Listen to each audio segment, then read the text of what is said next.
요한복음 14장 1절부터 14절입니다. 오늘 본문의 배경이입니다. 요한복음은 1장부터 12장까지 표적의 책, 13장부터 20장까지를 영광의 책이라고 말합니다. 13장에서 우리는 예수님이 자신의 죽음이 임박했다는 사실을 제자들에게 알리시며 성만찬과 세족식을 행하시는 장면을 보았습니다. 그리고 예수님의 유언과 같은 말씀이 13장 31절부터 등장합니다. 계속해서 14장에서도 제자들을 향한 예수님의 유언과 같은 말씀이 등장합니다. 예수님은 자신이 곧 떠난다는 말에 근심하는 제자들을 격려하시고 그들에게 약속의 말씀을 주십니다. 1절부터 4절입니다. 너희는 마음에 근심하지 말아라. 하나님을 믿고 또 나를 믿어라. 내 아버지의 집에는 있을 곳이 많다. 그렇지 않다면 내가 너희가 있을 곳을 마련하러 간다고 너희에게 말하겠느냐. 나는 너희가 있을 곳을 마련하러 간다. 내가 가서 너희가 있을 곳을 마련하면 다시 와서 너희를 나에게로 데려다가 내가 있는 곳에 너희도 함께 있게 하겠다. 너희는 내가 어디로 가는지 그 길을 알고 있다. 제자들은 예수님이 떠나실 것이라는 말씀을 듣고 근심하고 두려워합니다. 이에 예수님은 근심하는 제자들에게 하나님과 예수님에 대한 믿음을 강조하십니다. 그 이유를 2절 이하에서 설명하십니다. 이유는 두 가지입니다. 제자들이 있을 곳을 준비하러 가시는 것이고 다시 오실 것이기 때문입니다. 먼저 예수님은 제자들이 궁극적으로 있을 아버지의 집을 예비하러 가신다고 말씀하십니다. 여기서 아버지의 집이란 실제 장소로서의 집을 의미하지 않고 상징적 의미에서 하나님이 계신 곳을 말합니다. 구약에서는 아버지의 집이 성전이었다면 신약에서는 믿는 성도들 자신과 그들의 공동체인 교회를 의미합니다. 다시 말해서 예수님의 십자가와 부활로 인해 예수님이 하나님께로 가시면 제자들은 하나님과의 새로운 관계 속으로 들어가게 될 것이라는 의미입니다. 3절에서 예수님이 다시 오신다는 말의 의미는 궁극적으로는 예수님의 재림을 의미합니다. 그러나 여기서는 제자들이 이해하지 못하기 때문에 부활하신 후 다시 제자들에게 찾아오실 것이라는 의미입니다.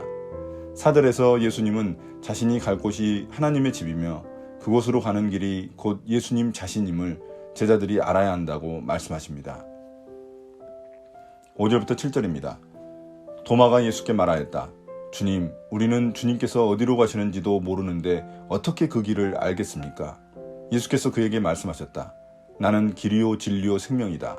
나를 거치지 않고서는 아무도 아버지께로 갈 사람이 없다. 너희가 나를 알았더라면 내 아버지도 알았을 것이다.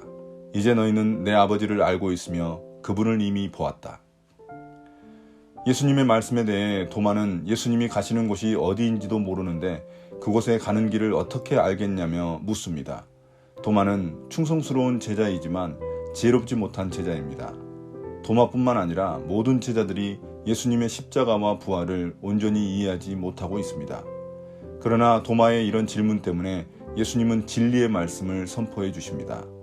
이런 도마의 질문에 예수님은 자신이 곧 길이고 진리고 생명이심을 선포하십니다. 예수님 자신이 하나님께로 가는 유일한 길이고 진리 자체이며 그 길에 영원한 생명이 있다는 의미입니다. 예수님은 진리와 생명의 원천으로서 하나님께 이르는 유일한 수단과 방법이 되십니다. 이런 도마의 대답에 예수님은 제자들을 책망하십니다. 제자들은 예수님을 온전히 알지 못하기에 하나님도 제대로 알지 못하는 것이라고 말씀하십니다. 그러면서 예수님은 자신이 곧 하나님 아버지와 동일하다고 다시 한 번 더 말씀하십니다. 8절부터 11절입니다. 빌립이 예수께 말하였다. 주님, 우리에게 아버지를 보여주십시오. 그러면 좋겠습니다.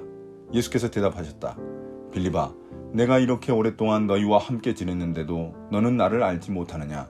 나를 본 사람은 아버지를 보았다. 그런데 네가 어찌하여 우리에게 아버지를 보여주십시오 하고 말하느냐? 내가 아버지 안에 있고 아버지께서 내 안에 계시다는 것을 네가 믿지 않느냐? 내가 너희에게 하는 말은 내 마음대로 하는 것이 아니다. 아버지께서 내 안에 계시면서 자기의 일을 하신다. 내가 아버지 안에 있고 아버지께서 내 안에 계시다는 것을 믿어라. 믿지 못하겠거든 내가 하는 그 일들을 보아서라도 믿어라. 이제 또 다른 제자인 빌립이 예수님의 말씀을 오해하고서 실제로 하나님 아버지를 보여달라고 요구합니다. 이에 예수님은 그의 믿음을 책망하시며 자신이 하신 말씀을 풀어서 다시 설명해 주십니다. 예수님은 자신과 하나님 아버지가 한 분이라는 것을 설명하시면서 두 분이 서로 연합되어 있다는 것을 설명하십니다. 그래서 자신의 말과 행동은 하나님 아버지가 행하신 것과 같다고 말씀하십니다. 그러면서 제자들의 적은 믿음을 책망하시며 자신이 지금까지 행한 일이라도 보고 믿으라고 말씀하십니다. 12절부터 14절입니다. 내가 진정으로 너희에게 말한다. 나를 믿는 사람은 내가 하는 일을 그도 할 것이요 그보다 더 큰 일도 할 것이다. 그것은 내가 아버지께로 가기 때문이다. 너희가 내 이름으로 구하는 것은 내가 무엇이든지 다 이루어 주겠다.